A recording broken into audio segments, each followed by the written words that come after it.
En el año 2009 fuimos testigos del nacimiento de Plantas vs Zombies, un juego que terminó marcando a toda una generación. Mezcló humor, estrategia y personajes inolvidables en un jardín que se volvió icónico. Pero antes de que pudiéramos comenzar nuestra propia aventura, Plantas vs Zombies pasó por muchos cambios como plantas y zombies que eran muy diferentes a lo que conocemos hoy, algunos que fueron eliminados por completo, habilidades extrañas que nunca vimos en acción y diseños que jamás llegaron al juego final.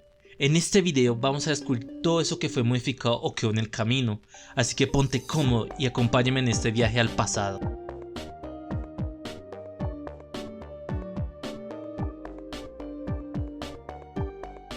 Como pasa con muchos videojuegos en desarrollo, Plantas vs Zombies tuvo varios nombres antes de decidirse por el que todos conocemos. Como podemos ver, hubo varias ideas, pero estos fueron algunos de los más destacados.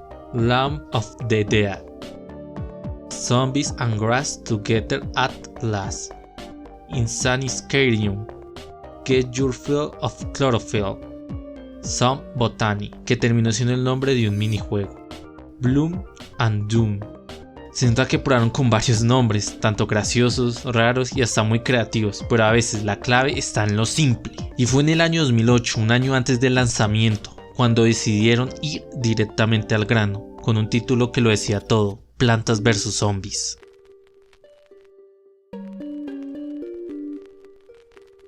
Siendo uno de los focos principales del juego, el lanzaguisantes pasó por varios cambios de diseño. En una de las primeras animaciones que se mostró podemos ver a la izquierda un concepto inicial donde la cabeza tiene la forma literal de una cáscara de guisantes, y aunque tiene sentido por lo que representa, visualmente no se veía tan bien. Por eso más adelante en la parte derecha ya tenemos un diseño mucho más cercano al que todos conocemos, simple, redondo y mucho más amigable a la vista.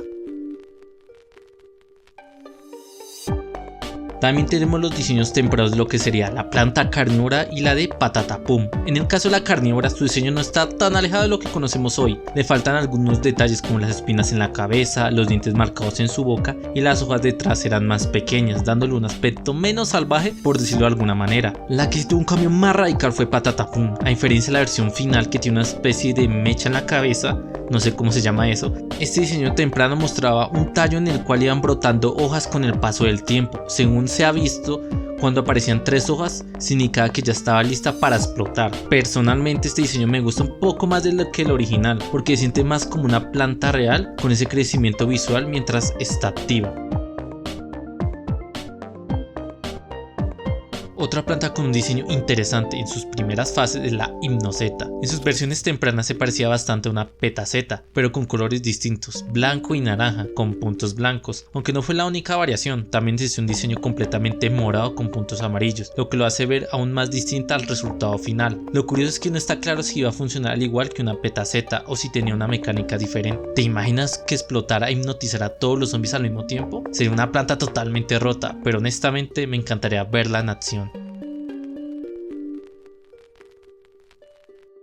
Otra planta con un diseño muy similar al de la petaceta es la seta congelada. En sus primeros conceptos tenía prácticamente la misma forma, pero hecha completamente de hielo. A diferencia de la Hypnozeta, esta sí conservó la mecánica que se había pensado desde el inicio: explotar y congelar a varios zombies al mismo tiempo, tal como lo conocemos en el juego final. Como dato extra, podemos ver algo parecido en Plantas vs Zombies Fusión. Aunque su funcionamiento es un poco diferente, aún así su diseño recuerda bastante a este primer concepto de la seta congelada.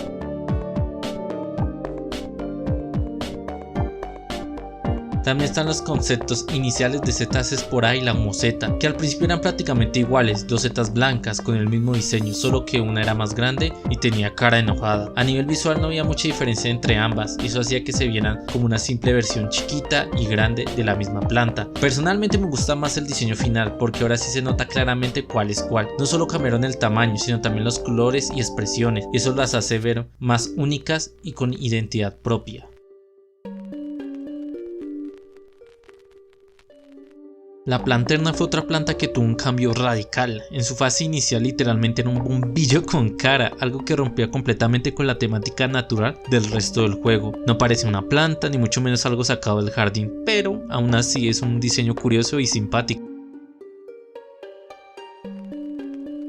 Otra planta interesante es la Magneto-Z, junto con su versión especial, la Magneto-Z dorada. En sus fases iniciales ambas tenían una forma muy distinta a lo que conocemos hoy, eran básicamente imanes mirando hacia abajo, con la cara en el pie, lo que les da una apariencia bastante rara. En el caso de la Magneto-Z dorada, el diseño era aún más simple, un imán dorado con cara, sin cuerpo ni nada más. Visualmente era demasiado básica y sinceramente no transmitía mucho.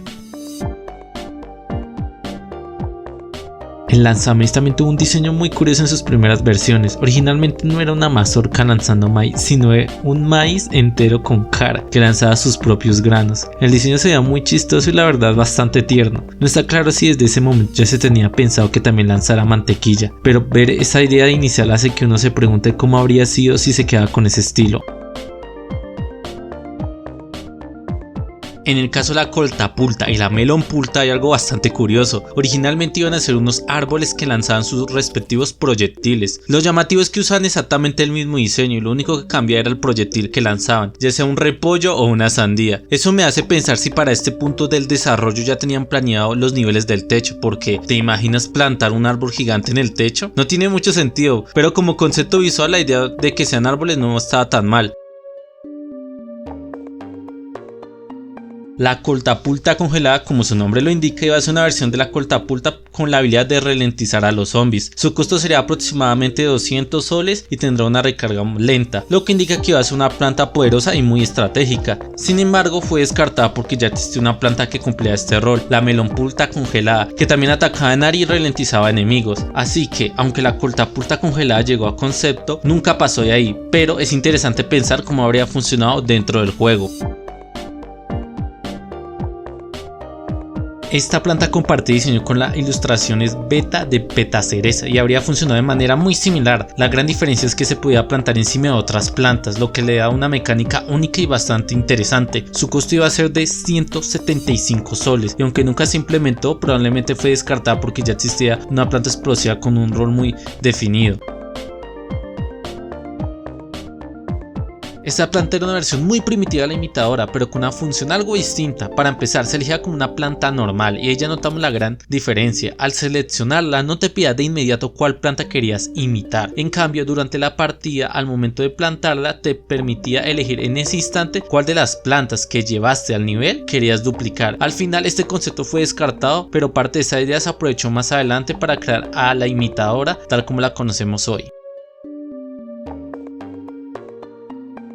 Antes de que existiera el girasol, esa planta encargada de darnos soles para usar otras plantas, había una idea muy distinta llamada tubérculo. Esta planta se tenía que plantar y regar y cuando mostraba su carita, al igual que la patatapum, uno tenía que arrancarla del suelo para obtener dinero que se usaba para seleccionar otras plantas. Sí, un sistema bastante interactivo pero muy molesto, por eso fue descartado. Se consideró que complicaba demasiado la jugabilidad y así nació la mecánica que todos conocemos hoy, recolectar soles gracias al girasol. Esta era una mecánica bastante curiosa, un trampolín que podía aparecer en cualquier fila del jardín y que cada vez que un zombie la pisaba lo lanzaba hacia adelante. Básicamente convertía a cualquier zombie en una especie de saltador de pértiga improvisado, lo que rompía por completo las líneas defensivas si no se estaba preparado. Al final esta idea fue descartada, probablemente por la caótica que podía volverse, y en su lugar se optó por dejarle esa habilidad a un solo enemigo, el clásico zombie saltador con pértiga. Este fue un diseño bastante especial ya que el creador lo hizo mientras viajaba en un avión y de hecho fue uno de sus favoritos. Sin embargo, a pesar de lo mucho que le gustaba, nunca encontró una forma de incluirlo en el juego de manera que tuviera sentido con la mecánica y el ritmo de Plantas vs Zombies.